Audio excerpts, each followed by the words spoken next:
ওমর রাদিয়াল্লাহু আনহু বলছেন যে বাইনামা নাহনু ইনদা রাসূলিল্লাহি সাল্লাল্লাহু আলাইহি ওয়াসাল্লাম, একদিন আমরা রাসূল সাল্লাল্লাহু আলাইহি ওয়াসাল্লামের সাথে মসজিদে বসেছিলাম, ঠিক এভাবেই যেভাবে আপনারা বসে আছেন। এমনকি একজন ব্যক্তি মসজিদের মধ্যে প্রবেশ করল, যার কাপড়টা ছিল প্রচণ্ড ধবধবে সাদা, যার চুলগুলো ছিল প্রচণ্ড রকম কালো, লা ইউরা আলাইহি আসারুস সাফার, তাকে দেখে মনে হচ্ছে না সে সফর করে মসজিদে এসেছে। একদম ঝকঝকা তকতক একজন মানুষ, পরিপাটি।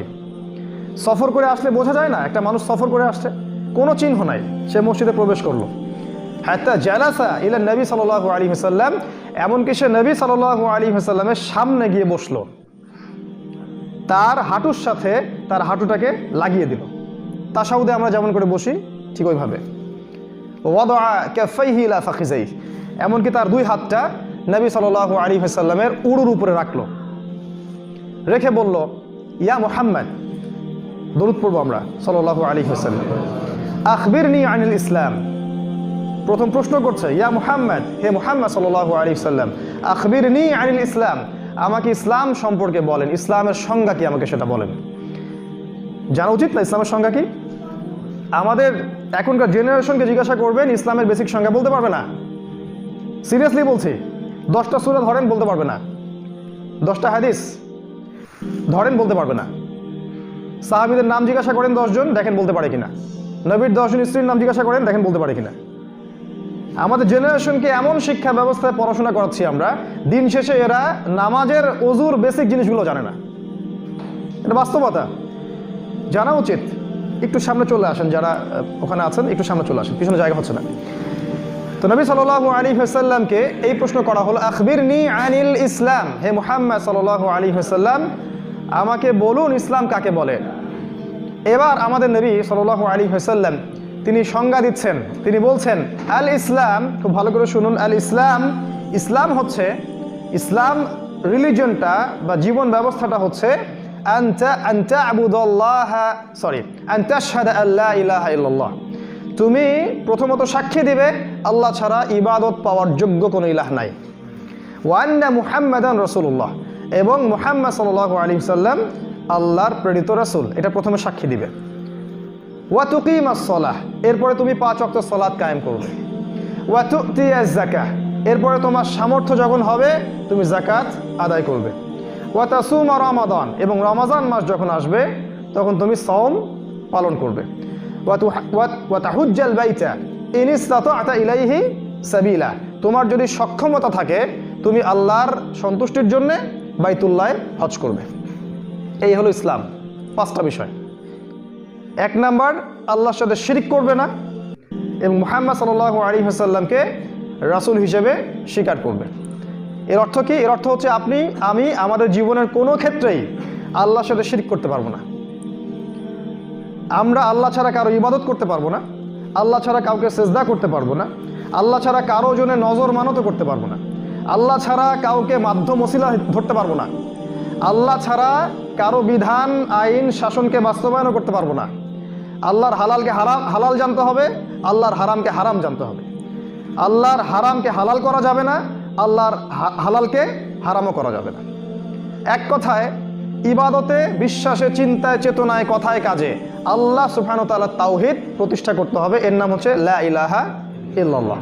খুব সংক্ষেপে বললাম, এর ব্যাপক ব্যাখ্যা আছে। এরপরে ওয়া আন্না মুহাম্মাদুর রাসূলুল্লাহ, মুহাম্মদ সাল্লাল্লাহু আলাইহি ওয়াসাল্লামকে শেষ নবী, আল্লাহর রাসূল হিসেবে স্বীকৃতি দেয়া। এর অর্থ কি? এর অর্থ হচ্ছে যে আমি আমার জীবন চলার পথে মুহাম্মদ সাল্লাল্লাহু আলাইহি ওয়াসাল্লামের তরিকা ছাড়া অন্য কোনো উসওয়াতুল হাসানা বা আদর্শ গ্রহণ করতে পারবো না।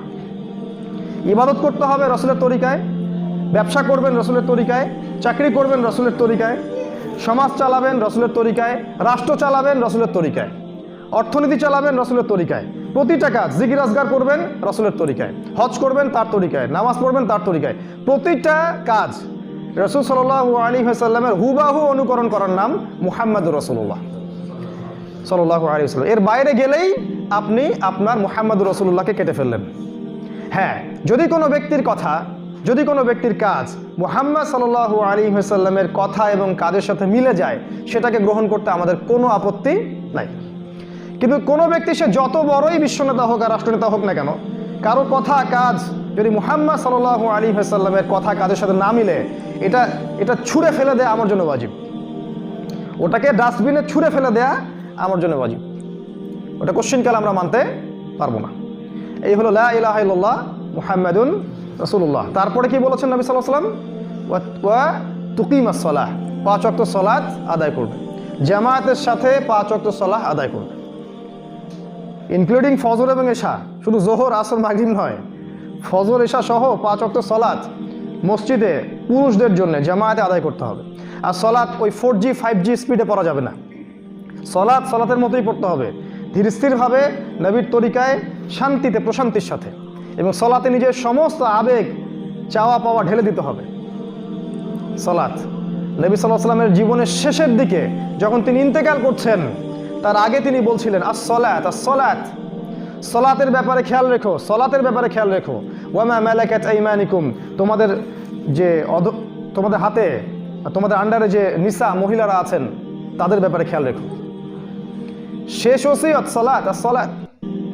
নবীজি ইন্তেকাল হচ্ছে, তিনি পর্দা সরিয়ে দেখছেন সাহাবীরা সালাত পড়ছেন, এই দৃশ্য দেখে তিনি দরদর করে কাঁদছেন। এই সালাতকে প্রতিষ্ঠা করার জন্য তাকে সারা জীবন কষ্ট করতে হয়েছে, সংগ্রাম করতে হয়েছে, যুদ্ধ করতে হয়েছে। আর আজকে মুসলিম উম্মার এই 90% মুসলিমের দেশে 90% মুসলিম সালাত পড়ে না। আমাদের যুব সমাজের 90% সালাত পড়ে না। যারা সালাত পড়ে তারা নিজেরা বোঝে না কি পড়তেছে। সালাত পড়ার পরেও নিজের ভিতরের খারাপ রিপুগুলো চলে যায় না। সালাত পড়ার পরেও সুদ খায়, ঘুষ খায়, জেনা করে, ব্যভিচার করে, সবই করে।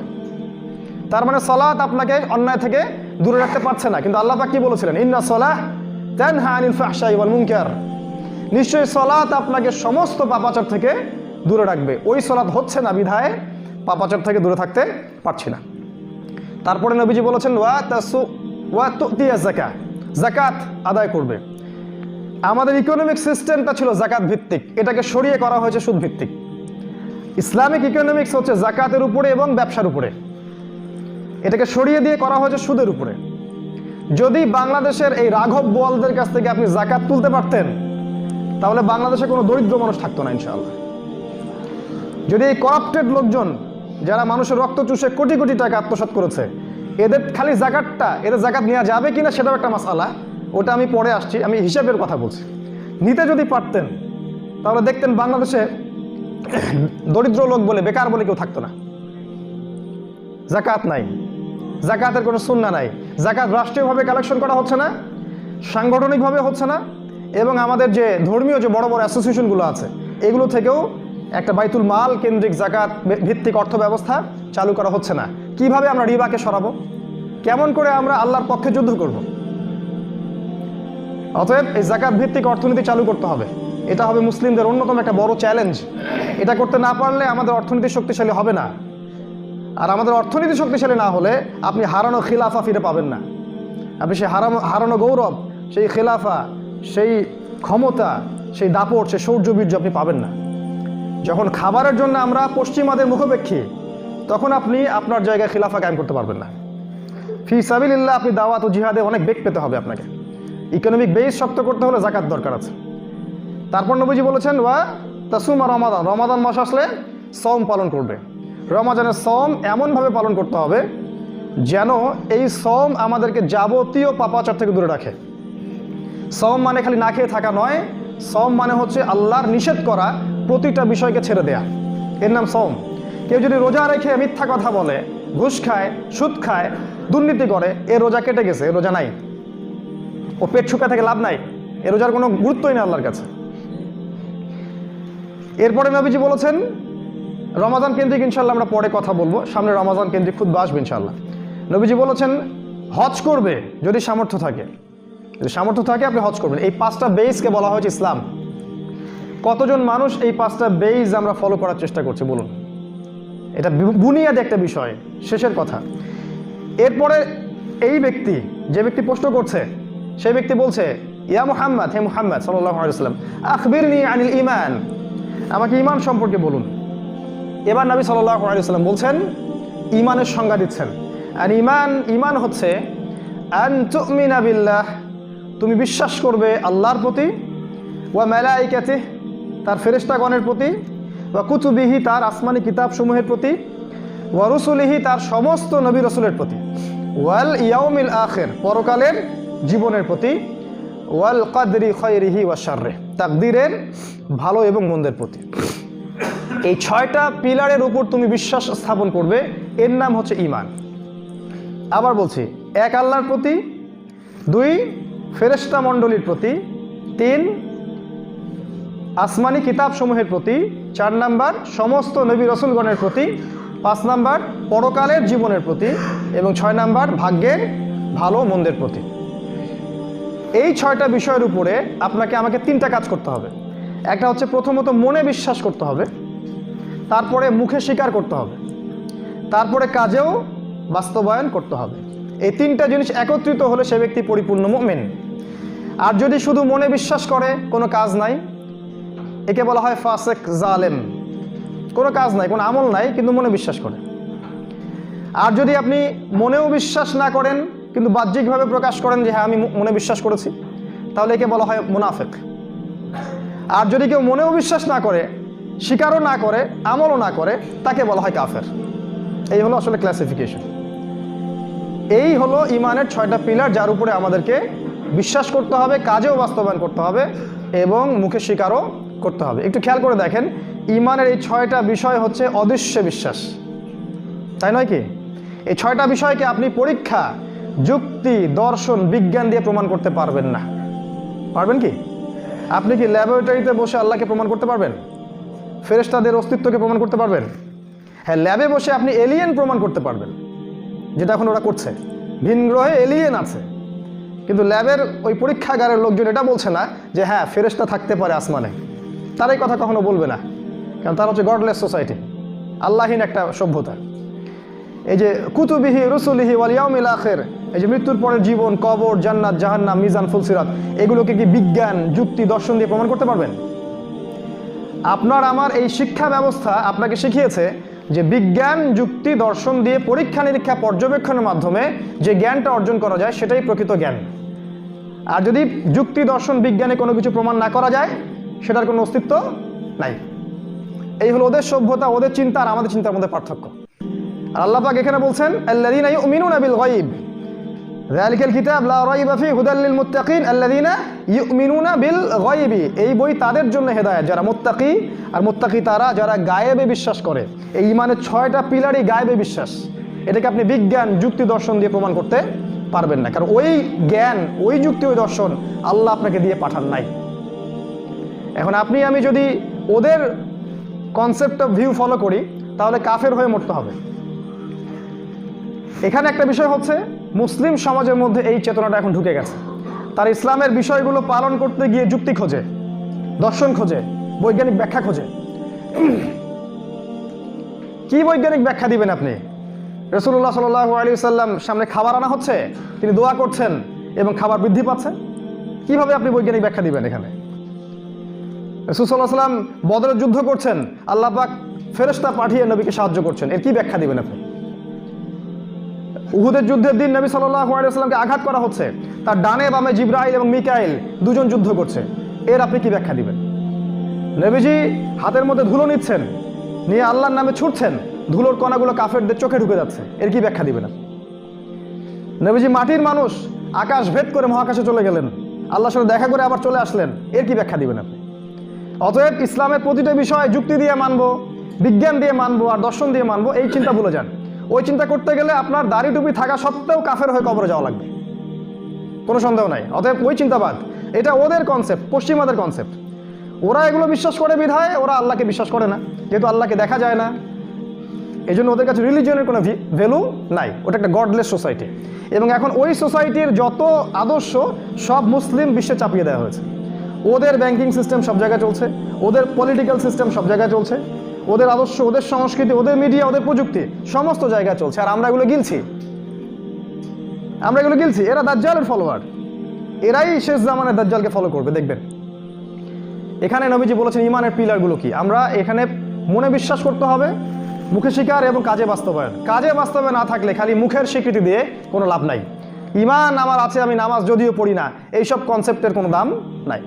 প্রতিটা আল্লাহর হালালকে হালাল জানতে হবে, আল্লাহর হারামকে হারাম জানতে হবে এবং আল্লাহর দিন, আল্লাহর জমিন, আল্লাহর দিন প্রতিষ্ঠার চেষ্টা করতে হবে। এর নাম ইসলাম, এর নাম ইসলাম। শুধু ওই ঘরের কোনায় বসে তসবি টিপবো আর মসজিদের কোনায় বসে খালি সুবহানাল্লাহ পড়বো, এই জন্য আল্লাহ পাক আপনাকে আমাকে পাঠান নাই। ইসলাম ঘরের কোনার জন্য নয়, ইসলাম পুরো বিশ্বের জন্য। আর আগামী দিনগুলোতে ইনশাআল্লাহ তাআলা এই ইসলাম হবে এই বিশ্বের সুপার পাওয়ার। বিশ্বের প্রতিটা রাষ্ট্র শাসিত হবে ইসলামের আওতায় ইনশাআল্লাহ তাআলা। পৃথিবীর কোনো শক্তি এটা ঠেকাতে পারবে না, কারণ রাসূল সাল্লাল্লাহু আলাইহি ওয়াসাল্লাম তার পবিত্র জবান এটা ভবিষ্যৎবাণী করে গেছেন। ইমামুল মাহদী যখন আসবেন, ঈসা আলাইহিস সালাম যখন আসবেন, বিশ্বের কোনো প্রান্ত বাকি থাকবে না যেখানে ইসলামিক হুকুমত এবং শাসন কায়েম হবে না ইনশাআল্লাহ। এর বিরোধিতা যারা করবে তাদেরকে আল্লাহ পাক ধুলোয় মিশিয়ে দিবেন, আদ এবং সামুদ জাতির মতো। এর বিরোধিতা যারাই করবে, যে দেশ, যে সভ্যতা, যে জাতি বা যে সিভিলাইজেশন, আল্লাহ পাক কাউকে বাকি রাখবে না, প্রত্যেককে আল্লাহ পাক ধ্বংস করে ছাড়বেন ইনশাআল্লাহ। এটা সামনে হতেই যাচ্ছে, অতএব আগে নিজের ভিত্তিটা শক্ত করুন। তৃতীয় প্রশ্ন করেছেন তিনি, ওই ব্যক্তি, আখবিরনি আনিল ইহসান, হে মুহাম্মদ সাল্লাল্লাহু আলাইহি ওয়াসাল্লাম আমাকে ইহসান সম্পর্কে বলেন। ইহসান কি জিনিস? আমরা ইহসান কথাটা শুনলে মনে করি যে কারো উপরে অনুগ্রহ করা। এর আরও একটা ব্যাখ্যা আছে। নবী সাল্লাল্লাহু আলাইহি ওয়াসাল্লাম বলছেন, আল ইহসান, ইহসান হচ্ছে আন তা'বুদাল্লাহা কাআন্নাকা তারাহ, তুমি এমনভাবে আল্লাহর ইবাদত করবে যেন তুমি আল্লাহকে দেখছো। ওয়া ইল্লাম তাকুন তারাহ, যদি তুমি আল্লাহকে দেখতে না পারো, ফাইন্নাহু ইয়ারাক, চিন্তা করবে আল্লাহ তোমাকে দেখছেন। এই কনসিয়াসনেসের নাম ইহসান। প্রতিটা ইবাদত এমনভাবে করা যাতে মনে করা যে আমি আল্লাহকে দেখতে পাচ্ছি, আল্লাহকে হাজির নাজির জেনে ইবাদত করা। আর যদি আমি আল্লাহকে দেখতে না পাই, কারণ পৃথিবীর চোখ দিয়ে আল্লাহকে দেখা সম্ভব নয়, তখন মনে রাখতে হবে যে আল্লাহ পাক অবশ্যই আপনাকে দেখছেন। এই ইহসানটা তাকওয়ার সাথে সম্পৃক্ত। যার ইহসান যত বেশি তার ভিতর তাকওয়া তত বেশি, মুত্তাকি সে তত বেশি। ইহসান যার ভিতর চলে আসবে প্রতিটা ইবাদতের মধ্যে, তখন গিয়ে সে ইবাদতের স্বাদ পাবে। যখন আমরা সালাত পড়বো, যদি আমরা মনে করি আমরা আল্লাহর সামনে দাঁড়িয়ে আছি, তখন সালাতের মনোযোগ ইনশাআল্লাহ ডানে বামে যাবে কম। যখন আমরা ব্যবসা করছি, তখন যদি মনে করি আল্লাহ আমাকে দেখছেন, আপনি ব্যবসায় ওজনে কম দিতে পারবেন না। যখন আপনি রোজা আছেন, সওম রেখেছেন, মনে করছেন আল্লাহ আমাকে দেখছেন, গোপনে আপনি পানি পান করতে পারবেন না, অন্যায় কাজ করতে পারবেন না। একটা মেয়ে যদি মনে করে যে আল্লাহ আমাকে দেখছেন, সে কখনো নগ্ন হয়ে বাইরে বের হতে পারে না। একটা সমাজ নেতা যদি মনে করে আল্লাহ আমাকে দেখছেন, আল্লাহর কাছে আমাকে জবাবদিহি করতেই হবে, সে কখনো সমাজে দুর্নীতির আইন কায়েম করতে পারে না। একটা রাষ্ট্রনেতা, বিশ্বনেতা যদি জানে, বিশ্বাস করে আল্লাহ আমাকে দেখছেন, আমি আল্লাহকে দেখছি, সে কখনো তার ক্ষমতার আওতায় আল্লাহ বিরোধী কোনো শরিয়া কায়েম করতে পারে না। আমাদের ইহসানের ত্রুটির কারণেই আমরা আল্লাহকে ভুলে গেছি, এবং জীবনের প্রতিটা ক্ষেত্রে, ব্যক্তিগত জীবন বলেন, পারিবারিক জীবন বলেন, সামাজিক, অর্থনৈতিক, রাজনৈতিক প্রতিটা জীবনে আমরা আল্লাহর বিরুদ্ধাচরণ করেই যাচ্ছি এবং করেই যাচ্ছি, শুধু ইহসান না থাকার কারণে। আমরা চিন্তা করছি না যে আল্লাহ আমাদেরকে দেখছেন। আল্লাহ পাক ওই বীর্য থেকে তৈরি করেছেন আমাকে, আর কবরে যখন লাশ হয়ে যাব তখনও দুর্গন্ধযুক্ত লাশ হয়ে যাব। মাঝখানের এই সময়টা আমি উদ্ধত এবং অহংকার প্রদর্শন করছি। ওয়ালা তামশি ফিল আরদি মারহা, আল্লাহ পাক বলেছিলেন জমিনের মধ্যে বুক ফুলিয়ে হেঁটো না। ইন্নাকা লান তাখরিকাল আরদা, তুমি এই জমিনকে ধসাতে পারবে না। ওয়ালান তাবলুগাল জিবালা তুলা, আর পাহাড়ের উচ্চতায় কখনো পৌঁছাতেও পারবে না। কি কথা!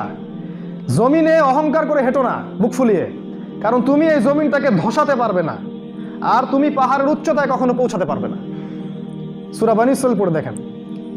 এই মাঝখানের সময়টুকুতে আমরা ইহসান, তাকওয়া ভুলে যাওয়ার কারণে প্রতিটা ক্ষেত্রে আল্লাহর বিধান, আল্লাহর হুকুম আহকামের বিরোধিতা করছি, আর কোনো কোনো ক্ষেত্রে সরাসরি না করলেও কায়দা কৌশল করে করছি। সরাসরি খাওয়াচ্ছি না, ঘুরিয়ে খাওয়াচ্ছি।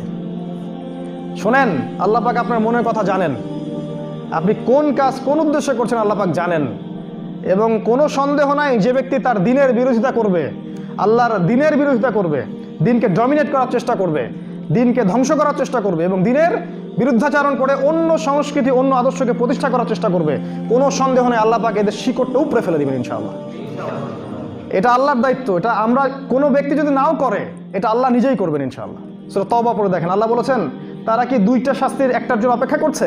হয় আমি মুমিনদের হাত দিয়ে ওদেরকে শাস্তি দেওয়াবো, না হলে আমি নিজেই ওদেরকে শাস্তি দিব। এটা 3 নম্বর প্রশ্ন। 4 নম্বরে কিন্তু তিনি প্রশ্ন করেছেন, আখবিরনি আনিস সাআহ, হে মুহাম্মদ সাল্লাল্লাহু আলাইহি ওয়াসাল্লাম আমাকে বলেন কিয়ামত কবে হবে। এবার নবী সাল্লাল্লাহু আলাইহি ওয়াসাল্লাম বলছেন, মাল মাসউলু আনহা বিআলাম মিনাস সাইল, এই প্রশ্নের উত্তর আপনি যতটুকু জানেন আমি ততটুকুই জানি। প্রশ্নকারী এবং প্রশ্ন যাকে করা হয়েছে উভয়ের জ্ঞানই এখানে সমান। আমি জানি না এক্স্যাক্টলি কোন দিনে, কী বারে, কোন সালে, কত তারিখে কিয়ামত হবে, এটা আমি জানি না। কে বললেন? নবী সাল্লাল্লাহু আলাইহি ওয়াসাল্লাম নিজেই বলেন আমি জানি না। তাই আমরা যে সাল বলে দিচ্ছি, এত সালে এটা হবে, এত সালে এটা হবে, এটা ঠিক না, এটা কিন্তু ঠিক না। এবার পঞ্চম প্রশ্ন করছেন এই ব্যক্তি, তিনি বলছেন ঠিক আছে, ফাখবিরনি আন আমারাতিহা, তাহলে ঠিক আছে আপনি কিয়ামতের কিছু আলামত বলে দেন। কিয়ামত কবে হবে এক্স্যাক্টলি আপনি জানেন না, আমিও জানি না, আল্লাহ ছাড়া কেউ জানে না, কিন্তু কিয়ামতের আলামত কিছু আমাদেরকে বলে দেন। নবী সাল্লাল্লাহু আলাইহি ওয়াসাল্লাম এই হাদিসে মাত্র দুইটা আলামত বলেছেন আর কি, দুইটা। অন্য অনেক হাদিস আছে, ওখানে শত শত আলামত আছে। এই হাদিসে তিনি দুইটা আলামত বলেছেন। একটা বলেছেন যে ওয়ান তালিদাল আমাতু রাব্বাতুহা, যখন আপনি দেখবেন যে দাসী তার মনিবকে জন্ম দিচ্ছে, দাসী তার মালিককে জন্ম দিচ্ছে। এর গভীর ব্যাখ্যা আছে। একটা ব্যাখ্যা হচ্ছে যে পিতা মাতার সাথে দাস দাসীর মতো আচরণ করা হবে শেষ জামানায়। দেখছেন না এখন সমাজে পিতা মাতার সাথে দাস দাসীর মতো আচরণ করবে সন্তানেরা। এমনকি আমরা তো নিউজ দেখছি, মাকে জবাই করে রাখতেছে, বাবাকে জবাই করে ফেলতেছে সম্পত্তির জন্যে। সাহাবীরা বলতেন এই যুগে কি মানুষের বিবেক চলে যাবে? নবীজি বলতেন এই যুগের মানুষগুলো হবে আবর্জনার মতো, কীটপতঙ্গ আবর্জনার মতো। ইলম উঠে যাবে, জ্ঞান উঠে যাবে, জাহিলিয়াত বর্ষিত হবে, আলেমদের মৃত্যু হয়ে যাবে, মানুষ জাহেলদেরকে আলেম রূপে গ্রহণ করবে। বহু কথা নবীজি বলেছেন। মানুষের বিবেক বুদ্ধি আমানত উঠে যাবে, সলাত উঠে যাবে, ঈমান উঠে যাবে, একসময় কোরআন উঠে যাবে। কোরআন মানুষ পড়বে, কোরআনের মর্ম তার গলার নিচে নামবে না। মানুষ মদ খাবে, হালাল মনে করে খাবে, জেনা করবে, হালাল মনে করে করবে, আল্লাহ বিরোধী শারিয়া কায়েম করবে, হালাল মনে করে করবে। এগুলো শেষ জামানার সাইন নবীজি বলে গেছেন। প্রচুর ভূমিকম্প হবে, প্রচুর মহামারী ছড়াবে, সময় সংক্ষিপ্ত হয়ে যাবে, মানুষের দিন চলে যাবে একটা ঘন্টার মতো, মাস চলে যাবে একটা সপ্তাহের মতো, একটা বছর চলে যাবে একটা মাসের মতো। চারিদিকে ফিতনা এমনভাবে ছড়াতে থাকবে, একটা ফিতনা মালা ছিঁড়ে গেলে যেমন করে পড়তে থাকে পুঁতিগুলা, ওইভাবে ফিতনা ছড়াবে। প্রচুর হত্যাকাণ্ড হবে, চারদিকে খালি জিনা, ব্যভিচার, হত্যা, খুন, ঘুষ, ধর্ষণ, দুর্নীতি ছড়ায় যাবে সমাজে। এগুলো আখিরুজ্জামানের সাইন, শেষ জামানের।